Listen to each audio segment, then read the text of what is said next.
जय गुरु जी। शुक्राना गुरु जी। ओम नमः शिवाय। शिव जी सदा सहाय। ओम नमः शिवाय। गुरु जी सदा सहाय। संगत जी, आपको मैं बताने जा रहा हूँ सेवा के बारे में। तीन तरह की सेवा होती है, तन मन धन। देखो संगत जी, तन वो होता है जब आप अपने आप को सौंप देते हो, वो सेवा होती है। मन जब होता है आप पूरे मन से गुरु को विश्वास करके गुरु की सिमरन करते हो, गुरु के मंत्र जाप करते हो, तो वो भी एक मन की शुद्धि होती है जिससे आपके अच्छे विचार उपलब्ध होते हैं। और तन को जब आप सौंप देते हो संगत जी, उसमें आपकी बॉडी से बीमारियां दूर होती है, आपकी रिलैक्स बॉडी होती है, आपका शरीर शुद्ध हो जाता है और वो एक पवित्र आत्माओं में से एक बन जाता है। और धन संगत जी, जो धन आप यूज करते हो, किसी गरीब की मदद करते हो, किसी भूखे को खाना खिलाते हो, कहीं भी मंदिर में कुछ भी दान करते हो, तो संगत जी उससे आपकी जो बरकत होती है घर की, वो शुद्ध होती है, आपकी इनकम शुद्ध होती है, आपके कर्म सुधरते हैं। तो संगत जी ये देखो, तीन सेवा होती है। इन सेवाओं को जिसने कर लिया ना, वो हमेशा हमेशा सुखी रहेगा, हमेशा उसके घर में सुख समृद्धि का वास होगा। संगत जी सेवा तो करनी पड़ेगी। देखो संगत जी, सेवा के बिना कुछ नहीं है। सेवा तो करनी पड़ती है संगत जी, क्योंकि गुरु जी खुद कहते हैं तप करो, सेवा करो जितना हो सकता है। बुरे वक्त में भी गुरु का सिमरन करो, क्योंकि उसकी कुछ मर्जी है, वो आपको किसी आने वाली चीज के लिए या आने वाले वक्त के लिए या आने वाली चीजों को हैंडल करने के लिए आपको मजबूत बना रहा है। क्योंकि संगत जी देखो, जिंदगी छोटी नहीं है, जिंदगी में इतने उतार चढ़ाव आते हैं। आपको सबको पता है, जो आंटी जी काफी ओल्ड एज की, जो 50+ है, जो हमारे पाठ सुनते हैं, उनको पता है जिंदगी कितनी मुश्किल है। तो इसलिए तप सिमरन में करो, ध्यान दो, गुरुजी आपके साथ है, गुरुजी आपकी नैया पार जरूर लगाएंगे। चैनल को सब्सक्राइब कर लो, बेल आइकन को प्रेस करो। डेली शाम को 5 बजे आपको शिव पुराण का पाठ की सेवा हम जरूर देंगे, और 7 बार शिव पुराण की सेवा सभी संगत के हम जरूर कराएंगे। उसके बाद देखना, जो संगत स्टार्टिंग डे 1 से जरूर 7 बार पूरे शिव पुराण सुनेगी ना, वो अपनी लाइफ का एक्सपीरियंस जरूर शेयर करें हमारे साथ लाइव आके। हमें आप मैसेज करना, हम आपके पास जरूर आएंगे और आपका लाइव रिकॉर्ड करेंगे कि जब वो हमने सेवा करी, आपने वो सुना पाठ, तो आपके जीवन में क्या बदलाव आए। जय गुरु जी। शुक्राना गुरु जी। जय गुरु जी। जय गुरु जी। भगवान शिव का गंगावतरण तीर्थ में तपस्या के लिए आना, हिमवान द्वारा उनका स्वागत, पूजन और सत्वंतरा भगवान शिव की आज्ञा के अनुसार उनका उत्थान पर दूसरों को न जाने देने की व्यवस्था करना। ब्रह्मा जी कहते हैं, नाद हिमवान की पुत्री लोक पूजित शक्ति स्वरूपा पार्वती हिमालय के घर में रहकर बढ़ने लगी। जब उनकी अवस्था 8 वर्ष की हो गई, तब सती के विरह से कातर हुए शंभु को उनके जन्म का समाचार मिला। नाद उस अद्भुत बालिका पार्वती को हृदय में रखकर वे मन ही मन बड़े आनंद का अनुभव करने लगे। इसी बीच में लौकिक गति का आश्रय ले शंभु ने अपने मन को एकाग्र करने के लिए तप करने का विचार किया। नंदी आदि कुछ शांत पार्षदों को साथ ले वह हिमालय के उत्तम शिखर पर गंगावतार नामक तीर्थ में चले आए, जहाँ पूर्व काल में ब्रह्मधाम से च्युत होकर समस्त पाप राशि का विनाश करने के लिए चली हुई परम पावनी गंगा पहले पैलबूतर पर अवतीर्ण हुई थी। जितेंद्रिय हर ने वही रहकर तपस्या आरंभ की। वे आलस्य रहित हो चेतन ज्ञान स्वरूप नित्य ज्योतिर्मय निरामय जगन्मय चिदानंदमय स्वरूप द्वैतहीन तथा आश्रय रहित अपने आत्मबोध परमात्मा का एकाग्र भाव से चिंतन करने लगे। भगवान हर के ध्यान परायण होने पर नंदी भृगी आदि कुछ अन्य पार्षदगण भी ध्यान में तत्पर हो गए। उस समय कुछ ही प्रथम गण परमात्मा शंभु की सेवा करते थे। वे सब के सब मौन रहते और एक शब्द भी नहीं बोलते थे। कुछ द्वारपाल हो गए थे। इसी समय गिरिराज हिमवान उस औषधि बहुल शिखर पर भगवान शंकर का शुभागमन सुनकर उनके प्रति आदर की भावना से वहां आए। आकर सेवकों सहित गिरिराज ने भगवान रुद्र को प्रणाम किया, उनकी पूजा की और अत्यंत प्रसन्न हो हाथ जोड़कर उनका सुंदर सत्वन किया। फिर हिमालय ने कहा कि प्रभो, मेरे सौभाग्य का उदय हुआ है जो आप यहाँ पधारे हैं। आपने मुझे अनाथ सनाथ कर दिया है। क्यों नहीं, महात्माओं ने यह ठीक ही वर्णन किया है कि आप दीन वत्सल हैं। आज मेरा जन्म सफल हो गया, आज मेरा जीवन सफल होगा और आज मेरा सब कुछ सफल होगा, क्योंकि आपने यहाँ पदार्पण करने का कष्ट उठाया है। महेश्वर, आप मुझे अपना दास समझकर शांत भाव से मुझे सेवा के लिए आज्ञा दीजिए। मैं बड़ी प्रसन्नता से निश्चित होकर आपकी सेवा करूँगा। ब्रह्मा जी कहते हैं कि नाद गिरिराज का ये वचन सुनकर महेश्वर ने किंचित आंखें खोली और सेवकों सहित हिमवान को देखा। सेवकों सहित गिरिराज को उपस्थित देखकर ध्यान योग में स्थित हुए जगदीश्वर वैष्णव जी ने मुस्कुराते हुए कहा कि महेश्वर बोले, शैलराज, मैं तुम्हारे शिखर पर एकांत में तपस्या करने के लिए आया हूँ। तुम ऐसा प्रबंध करो जिससे कोई भी मेरे निकट ने आ सके। तुम महात्मा हो, तपस्या के धाम हो तथा मुनियों देवताओं राक्षसों अन्य महात्माओं को भी सदा आश्रय देने वाले हो। द्विजादि का तुम्हारे ऊपर सदा ही निवास रहता है। तुम गंगा से अभिषिक्त होकर सदा के लिए पवित्र हो गए हो। दूसरों का उपकार करने वाले तथा संपूर्ण पर्वतों के सामर्थ्यशाली राजा हो। गिरिराज, मैं यहाँ गंगा अवतरण स्थल में तुम्हारे आश्रित होकर है। आत्म संयम पूर्वक बड़ी प्रसन्नता के साथ तपस्या करूंगा। शैलराज गिरि श्रेष्ठ, जिस साधन से यह मेरी तपस्या बिना किसी विघ्न बाधा के चालू रह सके उसे इस समय प्रयत्न पूर्वक करो। पर्वत परवर मेरी यही सबसे बड़ी सेवा है। तुम अपने घर जाओ और मैंने जो कुछ कहा है उसका उत्तम प्रीति से यत्न पूर्वक प्रबंध करो। ब्रह्मा जी कहते हैं, नारद ऐसा कहकर सृष्टिकर्ता जगदीश्वर भगवान शंभु चुप हो गए। उस समय गिरिराज ने शंभु से प्रेम पूर्वक यह बात कही, जगन्नाथ परमेश्वर, आज मैंने अपने प्रदेश में स्थित हुए आपका स्वागत पूर्वक पूजन किया है, यही मेरे लिए महान सौभाग्य की बात है। अब आपसे क्या प्रार्थना करूं महेश्वर। कितनी ही देवता बड़े बड़े यत्न का आश्रय ले महान तप करके भी आपको नहीं पाते हुए ही आप यहाँ स्वयं उपस्थित हो गए। मुझसे बढ़कर श्रेष्ठ सौभाग्यशाली और पूर्णात्मा दूसरा कोई नहीं है, क्योंकि आप मेरे पृष्ठभाग पर तपस्या के लिए उपस्थित हुए हैं। परमेश्वर, आज मैं अपने को देवराज इंद्र से भी अधिक भाग्यवान मानता हूँ, क्योंकि सेवकों सहित आपने यहाँ आकर है मुझे अनुग्रह का भागी बना दिया। देवी साप स्वतंत्र यहाँ बिना किसी विघ्न बाधा की उत्तम तपस्या कीजिए। प्रभु, मैं आपका दास हूँ, अतः सदा आपकी आज्ञा के अनुसार सेवा करूँगा। ब्रह्मा जी कहते हैं, नारद ऐसा कहकर गिरिराज हिमालय तुरंत अपने घर को लौट आए। उन्होंने अपनी प्रिय मैना को बड़े आदर से सारा वृत्तांत कह सुनाया। तत्पश्चात शैलराज ने साथ जाने वाले परिजनों तथा समस्त सेवगणों को बुलाकर उन्हें ठीक ठीक समझाया। हिमालय बोले, आज से कोई भी गंगा अवतरण नामक स्थान में जो मेरे पृष्ठभाग में ही मेरी आज्ञा मान कर न जाए, यह मैं सच्ची बात कहता हूँ। यदि कोई वहां जाएगा तो उस दुष्ट महादुष्ट को मैं विशेष दंड दूंगा। इस प्रकार अपने समस्त गणों को शीघ्र ही नियंत्रण करके हिमवान ने विघ्न निवारण के लिए जो सुंदर प्रयत्न किया वह तुम्हें बताता हूँ, सुनो। हिमवान का पार्वती को शिव की सेवा में रखने के लिए उनसे आज्ञा मांगना शिव का सकारण बताते हुए उस प्रस्ताव को अस्वीकार कर देना। ब्रह्मा जी कहते हैं, ना तदंतर शैलराज हिमालय उत्तम फल फूल लेकर अपनी पुत्री के साथ हर्षपूर्वक भगवान से हर के समीप गए। वहां जाकर उन्होंने ध्यान प्राण त्रिलोकनाथ शिव जी को प्रणाम किया और अपनी अद्भुत कन्या काली को हृदय से उनकी सेवा में अर्पित कर दिया। फल फूल आदि सारी सामग्री उनके सामने रखकर पुत्री को आगे करके शैलराज ने शंभु से कहा कि भगवान, मेरी पुत्री आप भगवान चंद्रशेखर की सेवा करने के लिए उत्सुक है, अतः आपकी आराधन की इच्छा से मैं इसको साथ लाया हूँ।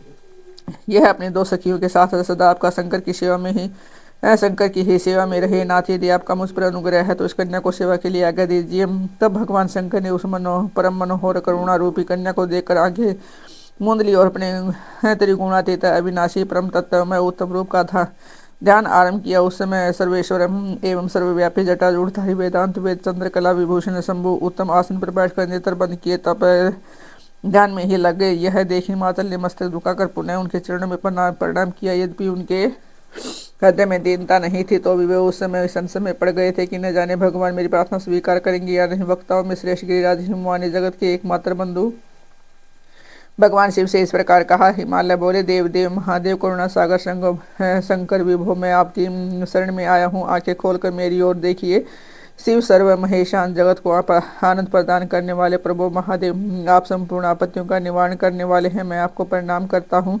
स्वामी प्रभु, मैं अपनी इस पुत्री के साथ प्रतिदिन आपका दर्शन करने के लिए आऊँगा, इसके लिए आदेश दीजिए। उनकी बात सुनकर देव से महेश्वर ने आंखें खोलकर ध्यान छोड़ दिया और कुछ सोच विचार कर कहा। महेश्वर बोले, गिरिराज, तुम अपनी इस कुमारी कन्या को घर में रखकर ही नित्य मेरे दर्शन को आ सकते हो, अन्यथा मेरा दर्शन नहीं हो सकता।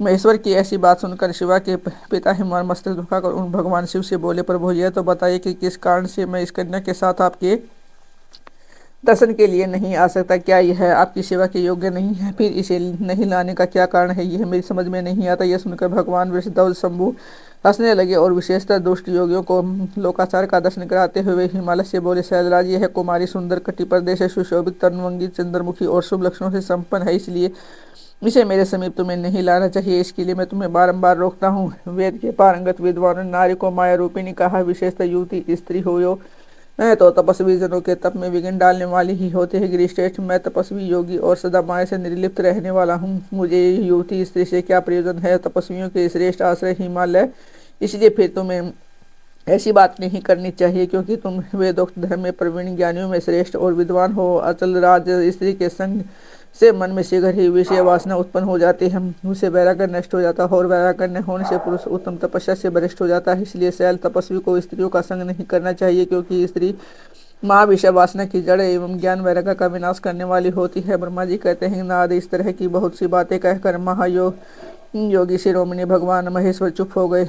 देवर्षि शंभु का है निरामय निष्प्रह और निष्ठुर वचन है सुनकर काली के पिता हिमवंत चकित कुछ व्याकुल और चुप हो गए। तपस्वी शिव की कही हुई बात सुनकर और गिरिराज हिमवंत को चकित हुआ जानकर भवानी पार्वती उस समय भगवान शिव को प्रणाम करके विशद वचन बोली। पार्वती और शिव का दार्शनिक संवाद। शिव का पार्वती को अपनी सेवा के लिए आज्ञा देना था। पार्वती द्वारा भगवान की प्रतिदिन सेवा। भवानी ने कहा कि योगिन आपने तपस्विनी होकर गिरिराज से यह बात कह डाली। प्रभु आप ज्ञान विषाद है तो भी अपनी बात का उत्तर मुझसे सुनिए। शंभो आप तप शक्ति से संपन्न होकर ही बड़ा भारी तप करते हैं। उस शक्ति के कारण ही आप महात्मा को तपस्या करने का विचार हुआ।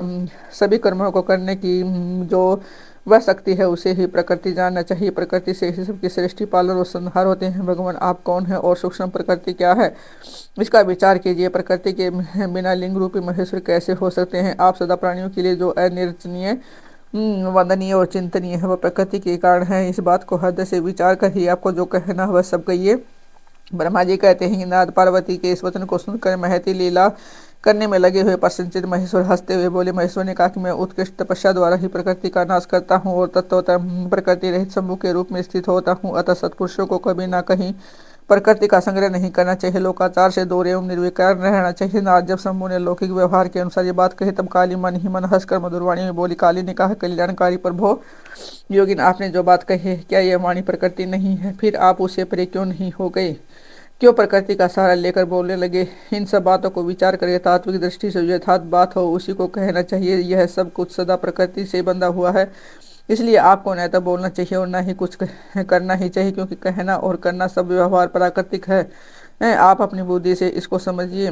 आप जो कुछ सुनते खाते देखते हैं और करते हैं सब प्रकृति का ही कार्य है। झूठे वाद विवाद करना व्यर्थ है। पर वो शंभो यदि आप प्रकृति से परे है तो इस समय इस हिमवान पर्वत पर आप तपस्या किस लिए करते हैं।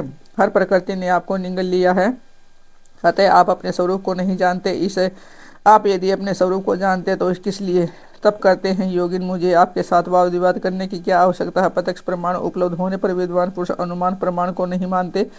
जो कुछ प्राणियों की इंद्रियों का विषय होता है वह सब ज्ञानी पुरुषों को बुद्धि से विचार कर प्राकृतिक मानना चाहिए। योगेश्वर तुम बहुत कहने से क्या लाभ है। मेरी उत्तम बात सुनिए। मैं प्रकृति हूँ आप पुरुष हैं। ये सत्य है इसमें संशय नहीं है। मेरे अनुग्रह से ही आप सगुण और साकार माने गए हैं और मेरे बिना तो आप निरीह हैं, कुछ भी नहीं कर सकते। आप जितेंद्रिय होने पर भी प्रकृति के अधीन हो सदा नाना प्रकार के कर्म करते रहते हैं। फिर निर्विकार कैसे हैं और मुझसे लिप्त कैसे नहीं है। शंकर यदि आप प्रकृति से परे हैं और यदि आपका यह कथन सत्य है तो आपको मेरे समीप रहने पर भी डरना नहीं चाहिए। ब्रह्मा जी कहते हैं पार्वती का यह संख्या शास्त्र के अनुसार कहा हुआ वचन सुनकर भगवान शिव वेदांत में स्थित हो उनसे यो बोले। श्री शिव ने कहा कि सुंदर भाषण करने वाले गिरिजी यदि तुम संख्या मत को धारण करके मेरी बात कहती हो तो प्रतिदिन मेरी सेवा करो, परंतु यह सेवा शास्त्र निषिद्ध नहीं होनी चाहिए। गिरिजा से ऐसा कहकर भक्तों पर अनुग्रह और उनका मनोरंजन करने वाले भगवान शिव हिमवान से बोले। शिव ने कहा गिरिराज मैं यही तुम्हारे अत्यंत रमणीय श्रेष्ठ शिखर की भूमि पर उत्तम तपस्या तथा अपने आनंदमय परमार्थ स्वरूप का विचार करता हुआ विचरूंगा। पर्वतराज आप मुझे यहाँ तपस्या करने की अनुमति दे। आपकी अनुज्ञा के बिना कोई तप नहीं किया जा सकता। देवादिदेव शूलधारी भगवान शिव का यह कथन सुनकर हिमवान ने उन्हें प्रणाम करके कहा कि महादेव देवता असुर और मनुष्यों सहित संपूर्ण जगत तो आपका ही है। मैं तो छोकर आपसे क्या कहूँ। ब्रह्मा जी कहते हैं कि नाथ गिरिराज हिमवान के ऐसा कहने पर लोक कल्याणकारी भगवान शंकर हंस पड़े और आदरपूर्वक उनसे बोले तो अब तुम जाओ। शंकर की आज्ञा पाकर हिमवान अपने घर लौट गए। वे गिरिजा के साथ प्रतिदिन उनके दर्शन के लिए आते थे। काली अपने पिता के बिना ही भी दोनों सखियों के साथ नित्य शंकर जी के पास जाती और भक्तिपूर्वक उनकी सेवा में लगी रहती। नंदीश्वर आदि कोई भी गण उन्हें नहीं रोकता था। तात महेश्वर के आदेश से ही ऐसा होता था। प्रत्येक गण पवित्रता पूर्वक रहकर उनकी आज्ञा का पालन करता था। जो विचार करने से परस्पर अभिन्न सिद्ध होते थे उन्हें शिवा और शिव ने सांख्य और वेदांत मत में स्थित हो जो कल्याणदायक संवाद है किया वह सर्वदा सुख देने वाला है। यह संवाद मैंने यहाँ कह सुना। इंद्रियातीत भगवान शंकर ने गिरिराज के कहने से उनका गौरव मानकर उनकी पुत्री को अपने पास रहकर सेवा करने के लिए स्वीकार कर लिया। काली अपनी दो सखियों के साथ चंद्रशेखर महादेव जी की सेवा के लिए प्रतिदिन आती जाती रहती थी। वे भगवान शंकर के चरण धोकर उसे चरणामृत का पान करती थी। आग से तपाकर शुद्ध किए हुए वस्त्र से अथवा गर्म जल से धोए हुए वस्त्र के द्वारा उनके शरीर का मार्जन करती उसे मलती पोसती थी। फिर 16 उपचारों से विधिवत हर की पूजा करके बारंबार उनके चरणों में प्रणाम करने के पश्चात प्रतिदिन पिता के घर लौट जाती थी। मुनि श्रेष्ठ इस प्रकार ध्यान परायण शंकर की सेवा में लगी हुई शिवा का महान समय व्यतीत हो गया तो भी वे अपने इंद्रियों को संयम में रखकर पूर्वतः उनकी सेवा करती रही। महादेव जी ने जब फिर उन्हें अपनी सेवा में नित्य तत्पर देखा तब वे दया से द्रवित हो उठे और उस प्रकार विचार करने लगे, यह काली जब तपस्या व्यर्थ करेगी तो इसमें गर्व का बीज नहीं रह जाएगा, तभी मैं इसका पानी ग्रहण करूंगा। ऐसा विचार करके महालीला करने वाले महायोगेश्वर भगवान भूतनाथ तत्काल ध्यान में स्थित हो गए। मुने परमात्मा शिव जब ध्यान में लग गए तब उनके हृदय में दूसरी कोई चिंता नहीं रह गई। काली प्रतिदिन महात्मा शिव के रूप का निरंतर चिंतन करती हुई उत्तम भक्ति भाव से उनकी सेवा में लगी रही। ध्यान परायण भगवान हर शुद्ध भाव से वहां रहती हुई काली को नित्य देखते थे, फिर भी पूर्व चिंता को भुलाकर उन्हें देखते हुए भी नहीं देखते थे। इसी बीच में इंद्र आदि देवताओं तथा मुनियों ने ब्रह्मा जी की आगे से कामदेव को वहाँ आदरपूर्वक भेजा। वे काम की प्रेरणा से काली का रुद्र के साथ संयोग कराना चाहते थे। उनके ऐसा करने से के कारण यह था कि महापराक्रमी तारकासुर से वे बहुत पीड़ित थे और शंकर जी से किसी महान बलवान पुत्र की उत्पत्ति चाहते थे। कामदेव ने वहां पहुंचकर अपने सब उपायों का प्रयोग किया, परंतु महादेव जी के मन में तनिक भी अक्षोभ नहीं हुआ। उल्टे उन्होंने कामदेव को जलाकर भस्म कर दिया। उन्हें जब सती पार्वती ने भी गर्भ रहित हो उनकी आज्ञा से बहुत बड़ी तपस्या करके शिव को पति रूप में प्राप्त किया, फिर वे पार्वती और परमेश्वर परस्पर अत्यंत प्रेम से और प्रसन्नता पूर्वक रहने लगे। उन दोनों ने परोपकार में तत्पर रहकर देवताओं का महान कार्य सिद्ध कर दिया। जय गुरु जी, शुक्राना गुरु जी। संगत जी गुरु जी का अनंत शुक्राना, 28 शुक्राना, 7 शुक्राना।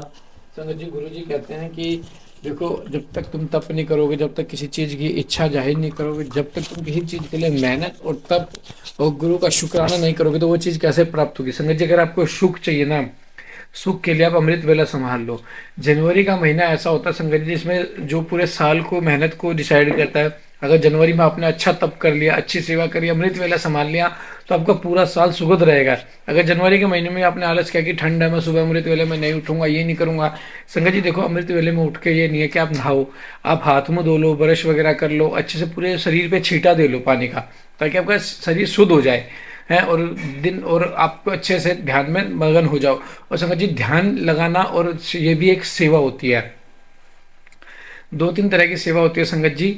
जय गुरु जी, शुक्राना गुरु जी। संगत जी पाठ पे एंड तक जरूर सुने और चैनल को सब्सक्राइब कर बेल आइकन को प्रेस करें। जय गुरु जी, शुक्राना गुरु जी।